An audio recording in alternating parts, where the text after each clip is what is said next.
అండి అందరూ బాగున్నారు కదా. వాక్యంలోకి వెళ్ళే ముందు చిన్న ప్రార్థన చేసుకుందాం. స్తోత్రం స్తోత్రం సర్వోన్నతుల సర్వశక్తిమంతుల కృపమేయడానికి లెక్కలేని స్తోత్రాలు నాయన ప్రభా. వినిచిన వారికి చూచిన వారికి ప్రతి ఒక్కరికి మారు మనసు దయచే ప్రభా. విరిగి నలిగిన దేవుని దయచే ప్రభా. నేను ప్రభ విని విడిచిపెట్టేవారిగా కాకుండా ఒక కారణమైన ప్రభా నేను విని ప్రభ గ్రహించే మనస్సును వినగలిగే చెవులను మాకు దయచేయమని అడుగుచున్నాము నాయన ప్రభ. వాక్యంను అనుసరించే భాగ్యంను దయచే ప్రభ. వాక్యం ఎడల మేము ప్రభ వినయంలో విధేయతను కలిగి జీవించే భాగ్యంను దయచేయమని నా ప్రార్థనని నీ భాషని చేర్చుకోమని యేసునామంలో బ్రతిమాలి వేడుకొనిచున్నాను తండ్రి, ఆమేన్. అందము ఎలాంటిదండి? వ్యర్థమైనది. సౌందర్యము వ్యర్థమైనది అని అన్నాడు. కానీ స్త్రీలు అలంకరించుకోవచ్చు అంటారా? స్త్రీలు అలంకరించుకోవచ్చు అంటారా? తగుమాతంగానే అలంకరించుకోమన్నాడు దేవుడు, అంతేగాని ఎక్కువగా కాదు, తగినట్టుగానే. కానీ ఏం చేస్తున్నారంటే హెచ్చులకి వెళ్ళిపోయి వారికంటే అందంగా కనిపించాలని ఏం చేస్తున్నారు? బాగా మేకప్లు ఇవన్నీ కూడా ఏం చేస్తున్నారు. ఒకసారి మనం వాక్యంలోకి వెళ్ళి చూద్దాం. 1 తిమోతికి 2 అధ్యాయము 9, 10 ఒకసారి చూద్దామండి. మరియు స్త్రీలను అణుకువయు స్వబుద్ధి కలిగే వారై ఉండుడి. తగుమాత్రపు వస్త్రములను చేతనే గాని జడలతోనైనను బంగారముతోనైనను ముత్యములతోనైనను మిగుల వెలగల వస్త్రములతోనైనను అలంకరించుకొనక దైవభక్తి గల వారమని చెప్పుకుని స్త్రీలకు తగినట్టుగా సత్క్రియల చేత తమ్మును తాము అలంకరించుకొనవలెను అని అంటున్నాడు. ఎలాగ అలంకరించుకోమని అంటున్నాడు? తగుమాతంగా. మరియు స్త్రీలను అణుకువగాను స్వబుద్ధి గలవారై ఉండుడి. తమకు తాము ఎలాగో చేతకాని వానిగా కాదు, జడలతోనైనను బంగారముతోనైనను ముత్యములతోనైనను మిగుల వెలగల వస్త్రములతో అలంకరించుకోవద్దు అని అంటున్నాడు. దైవభక్తి కలిగిన స్త్రీలు చాలామంది ఇప్పుడు అందరూ కూడా చేవ చేసేవాళ్ళే కాదు, మామూలే వాళ్ళే కాదు, కానీ ప్రతి ఒక్కరు కూడా ఏం చేస్తున్నారంటే మేకప్లు, లిప్స్టిక్ లేకుండా బయటకు వెళ్ళట్లేదు, ఐబ్రోస్ తీయకుండా బయటకు వెళ్ళట్లేదు, మేకప్. ప్రతి ఒక్కరు కూడా మేకప్ వేసుకునే బయటకు వెళ్తున్నారు. దేవుడిచ్చిన అందం సరిపోదా మనకి? దేవునికి తెలియదా మనము ఎలాగా ఉండాలో? దేవుడు మనల్ని సృజించినప్పుడు ఆయనకి తెలియకోకుండా ఏది కూడా లేదు. ప్రతిదీ కూడా దేవునికి తెలుసు. మనకి ఏ సమయం అందు ఏది ఇవ్వాలో, ఏ సమయం అందు ఏది ఇవ్వాలో దేవునికి తెలుసు. అలాగే దేవుడు మనలను సృజించాడు. అలంకరణ దేవుని దృష్టికి కూడా పాపమే. కానీ స్త్రీలు అలంకరించుకోవద్దన్నాను. స్త్రీలు అలంకరించుకోవద్దని దేవుడు తెలియజేసినా కూడా చాలామంది ఏం చేస్తున్నారంటే వాటిని విడిచిపెట్టిన వాటిని దేవుడు చెప్పిన మాట విడిచిపెట్టేసి ఏం చేస్తున్నారంటే అలంకరణకు చాలా విలువ ఇస్తున్నారు. చాలా కారణాలు ఉన్నాయి. ఎందుకంటే వాటిని విడిచిపెట్టుకోవడానికి చాలా కారణాలు ఉన్నాయి. అందులో ఒక కారణం ఏమిటంటే శరీరాశ. శరీరం అందంగా కనిపించాలని ఏం చేస్తున్నాము? దానికి మేకప్ వేసేస్తున్నాం. నేత్రాశ. కళ్ళకి ఏం పెడుతున్నాం? కాటిక పెడతాం, ఐలెస్ పెడుతున్నాం, ఇవన్నీ కూడా పెడుతున్నాం. నేత్రాశ అది జీవపుడు అంబము. మనం జీవించినంతకాలం ఏం చేస్తున్నాం? వాటిని కొరకే ఎదురు చూస్తున్నాం. విధేయత, భక్తిహీనత, అతిశయము, హెచ్చింపు. అంటే అవిధేయత అంటే మనం అవిధేయత కలిగి ఉంటున్నామా? లేదు. భక్తిహీనత కలిగి ఉంటున్నామా? అతిశయం, హెచ్చుకు వెళ్ళిపోతున్నాం. ఎందుకంటే వారికంటే అందంగా కనిపించాలి, వారికంటే నేను చాలా అందంగా కనిపించాలి, నేను వారికి ఎందుకని తీసుకుపోవాలి, నాకంటే అందంగా ఉన్నదా అని అలా హెచ్చికిపోతున్నావే తప్ప. కానీ ఇక్కడ ఏమంటున్నాడు? 1 తిమోతి 2:10లోని దైవభక్తి గల వారమని చెప్పుకును స్త్రీలకు తగినట్టుగా సత్క్రియల చేత తమ్మును తాము అలంకరించుకొనవలెను అన్నాడు. దైవభక్తి గల వారమని చెప్పుకొనుచు కొన్ని స్త్రీలు తగినట్టుగానే సత్క్రియల చేత తమ్మును తాము అలంకరించుకోమని అంటున్నాడు. అంటే అలంకరించుకుని ఎక్కువగా కాదు, తగుమాతంగానే అలంకరించుకోమని అంటున్నాడు. ఒక స్త్రీకి అందం ఏంటంటే తెలుసా? అందం అంటే ఏమిటి? ఒక స్త్రీకి నిజమైన అందం అంటే పరిశుద్ధమైన హృదయమును కలిగి ఉండటము, కల్మషం లేని మనసును కలిగి ఉండటము, పవిత్రమైన ఆలోచన, మరియమ్మలాగా పవిత్రత కలిగి ఉండటమే ఒక స్త్రీకి నిజమైన అందము. దైవభక్తి కలిగిన స్త్రీ ఏం చేస్తుంది? దైవభక్తి విధేయతను చూపుతుంది. దేవుని మార్గంలో నడుస్తూ ఆయన వాక్యానికి లోబడుతూ ఉంటుంది. అలాగే లోబడిన వారు బైబిల్లో ఎవరున్నారు? ఎస్తేరు ఉన్నది. ఎస్తేరు ఏం చేసింది? దేవుని మార్గంలో నడిచింది, వాక్యానికి లోబడి ఉన్నది. ఆమె ఎవరు? దైవభక్తి కలిగి విధేయత కలిగిన ఒక స్త్రీకి నిజమైన అందము ఏంటంటే సహనము, సాత్వికమును సహనమును కలిగి ఉంటే ఆ స్త్రీ ఎలా ఉంటుంది? ఒక అందమైన దానిలాగానే కనిపిస్తుంది. ఇందులో బైబిల్లో మనం చెప్పుకున్నట్టయితే ఎవరంటే రూతు అలాగే ఉంది. ప్రశాంతంగా మరియు ఓర్పుతో వ్యవహరించబడినది ఎవరు? రూతు చాలా ప్రశాంతంగా ఉన్నది. చాలా రూతు వలె మనము కూడా ప్రశాంతత కలిగి సాత్వికమును కలిగి ఉండాలి. మనము దయాగుణము, ప్రేమ కూడా కలిగి ఉంటేనే ఒక స్త్రీకి నిజమైన అందము. ఆ స్త్రీ ఎవరంటే దోరక ఎలా ఉన్నది? సహనమును సాత్వికమును కలిగి ఉన్నది. ప్రశాంతంగాను మరియు ఓర్పుతోను వ్యవహరించినది ఎవరు? రూతు. ఇక్కడ దైవగుణం కలిగిన స్త్రీ ఎవరు? దోరక. కరుణ చూపించడంలో సహనము చేసిన గుణము ఏంటది? ద్వారక ఏం చేసింది? కరుణ చూపించడంలో సహాయం చేసిన గుణము ఎవరిది? ద్వారకది. అలాంటి అందమును కలిగి ఉండాలి మనము. నోటి నుంచి మంచితనము అంటే నోటికి మంచితనం కలిగి చేసినది ఎవరు?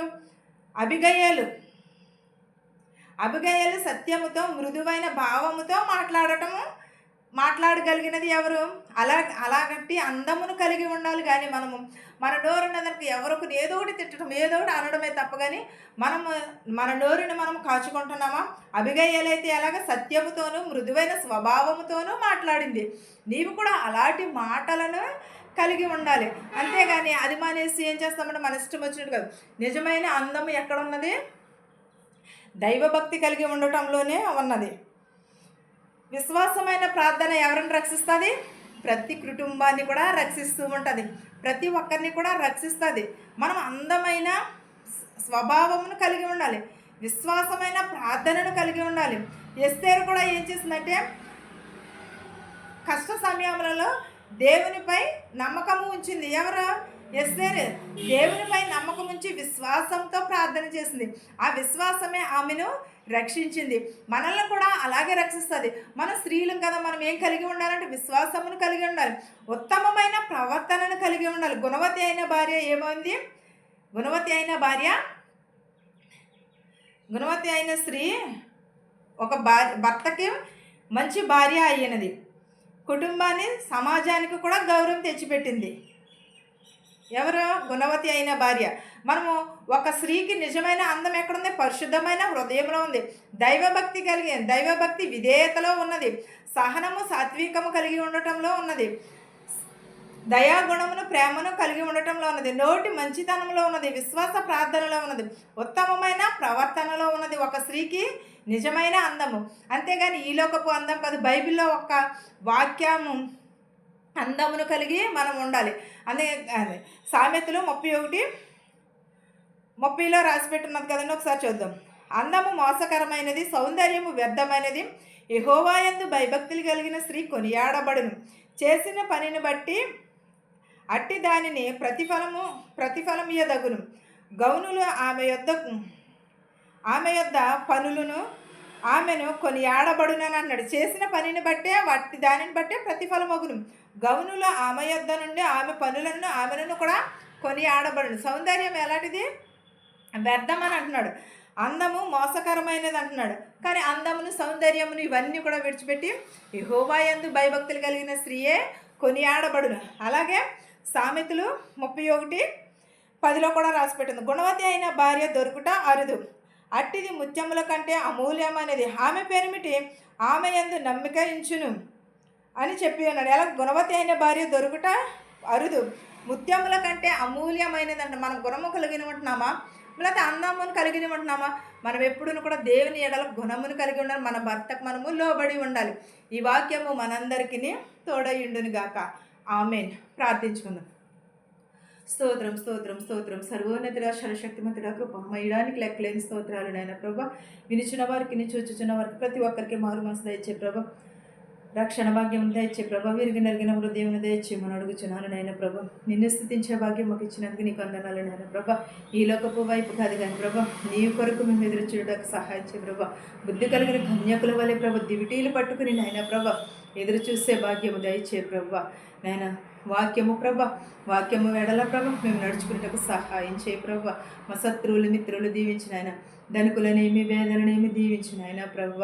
నేను పేదవారిని కానీ ప్రభా, అంగవైకల్యం కలిగిన వారిని, చెవిటి వారిని, మోగవారిని, గ్రుడ్డి వారిని ప్రతి ఒక్కరిని రక్షించమని అడుగుచున్నాను ప్రభా. స్వస్థపరచమని అడుగుచున్నాను ప్రభా. వెధవరాలు బిడ్డలను దీవించిన ఆయన, యవనస్తుని యవనరాలను దీవించిన ఆయన ప్రభా. వృద్ధాప్యంలో ఉన్నవారిని, నడువయసులో ఉన్నవారిని, అంగవైకల్యం కలిగిన వారిని ప్రతి ఒక్కరిని దీవించి ఆశీర్వదించమని అడుగుచున్నాను నాయన ప్రభా. ప్రతి ఒక్కరికి మారు మనసు దయచే ప్రభా. విరిగి నలిగిన హృదయమును దయచే ప్రభా. రక్షణ భాగ్యమును దయచే ప్రభా. నిన్ను స్థుతించే భాగ్యమును దయచేయమని అడుగుచున్నాను నాయన ప్రభా. నాయన ప్రభా, ఎవరెవరైతే ఏ వాహనంలో అయితే నడుపుచున్నారో వారి వాహనములతో వారి గృహాలకి చేర్చినాయన. ఎవరెవరైతే ఏ చేతి పనులు అయితే చేర్చున్నారో వారి చేతి పనులను దీవించినాయన ప్రభా. ఎవరెవరైతే నాయన ప్రభా నేను సొంత ఇల్లు కోసం ఎదురు చూస్తున్నారో వారి సొంత ఇల్లు దయచే ప్రభా. ప్రతి ఒక్కరికి నాయన ప్రభా జాబులు లేవు నాయన ప్రభా, జాబులు దయచే ప్రభా. మా దేశాలని మా సంఘాలని దీవించిన ఆయన ప్రభా. ధనికులనేమి పేదలనేమి దీవించిన ఆయన. అనేకమైన రోగములతో వ్యాధులతో బాధపడుచున్నారు నాయన ప్రభా. వారి వ్యాధులను బాధలను స్వస్థపరచు నాయన ప్రభా. వారి వ్యాధులను తీసివేయమని అడుగుచున్నాను నాయన ప్రభా. ఇతర దేశాల్లో పనిచేసుకుని చుండగా శక్తిని బలమును దయచే ప్రభా. పని లేని వారికి పని దయచే నాయన ప్రభా. టీసీస్కి వెళుచున్నారు, మెడికల్కి వెళుచున్నారు ప్రభా. సఫలతను దయచే ప్రభా. ప్రతి ఒక్కరికి మారు మనసు దయచే ప్రభా. నిరిగి నలిగిన హృదయమును దయచే ప్రభా. రక్షణ భాగ్యమును దయచేయమని అడుగుచున్నాను నాయన ప్రభా. విరిగి నలిగిన హృదయమును దయచే ప్రభా. ప్రతి ఒక్కరికి మారు మనసు దయచేయమని అడుగుచున్నాను నాయన. ఇంకను ఎవరినైతే మర్చిపోయింటే వారందరినీ కూడా దీవించి ఆశీర్వదించి నాయన ప్రభా. నా కుటుంబమును కూడా జ్ఞాపకం చేసుకో ప్రభా. నా కుటుంబము నిత్యము నిన్ను స్తుతించే భాగ్యము దయచే ప్రభా. మా గ్రామాలలో మనశ్శాంతి లేదని చాలామంది అడుగుతున్నారు ప్రభా. మనశ్శాంతి దయచే ప్రభా. కష్టాలలో ఉన్నామని అంటారు ప్రభా. కష్టాలు తీర్చినాను ప్రభా. భార్యకు భర్త, భర్తకు భార్య ప్రభా లేకోకుండా ఉన్నారు, సమాధానం లేకోకుండా ఉన్నారు ప్రభా. వారు సమాధాన పడుటకు, ఐక్యత కలిగి ఉండుటకు సహాయం చేయ ప్రభా. అనేకమైన చోట్ల అనేకమైన భర్తకి నాయన ప్రభా లోబడి లేని బిడ్డలు ఉన్నారు ప్రభా. తల్లిదండ్రులు లోబడిన బిడ్డలు ఉన్నారు నాయన ప్రభా. వారందరూ లోబడి ఉండుటకు సహాయం చేయ ప్రభా. అనేక మంది నీరసంతో ఉన్నారు ప్రభా. వారి నీరసములను తీసివేయమని నా ప్రార్థనని నీ పాసాన్ని చేర్చుకోవాలి. యేసు నామములో బ్రతిమాలు వేడుకొనిచున్నాను తండ్రి, ఆమేన్. పరలోకమందున్న మా తండ్రి, నీ నామం పరిశుద్ధపరచబడునుగాక, నీ రాజ్యం వచ్చునుగాక, నీ చిత్తము పరలోకమందు భూవేందు నెరవేరినట్లును మా నిదిన ఆహారం నేడు మాకు దయచేయము. మా ఎడల అపరాధములు చేసిన వారిని మేము క్షమించిన ప్రకారము మా అపరాధములను క్షమించుము. దుష్టుల నుండి, శోధన నుండి తప్పించుము. రాజ్యమును, శక్తియు, మహిమయు నిరంతరము నీవై ఉన్నావు మా తండ్రి, ఆమేన్, ఆమేన్. చూచుచున్న వారికి, వినుచున్న వారికి, నా కుటుంబమునకు, వాక్యమునకు సదాకాలముని కృపతోడై ఉండునుగాక, ఆమేన్, ఆమేన్. అందరికీ వందనాలు.